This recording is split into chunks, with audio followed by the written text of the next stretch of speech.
Go to the website to start off. Link your stONT wallet using the plugin. Enter the number of stONT you want to stake. You'll see how many stONT you'll receive. Click Approve to greenlight the staking of the entered stONT amount. Alternatively, you can tick the radio button to approve an unlimited amount. A pop-up will ask for your password to complete the approval.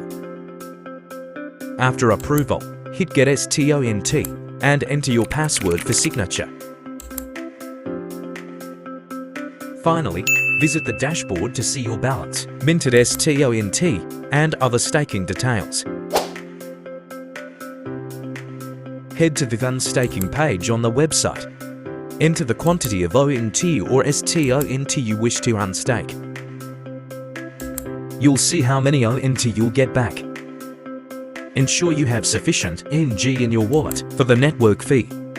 A pop-up will appear for password input to complete this unstaking.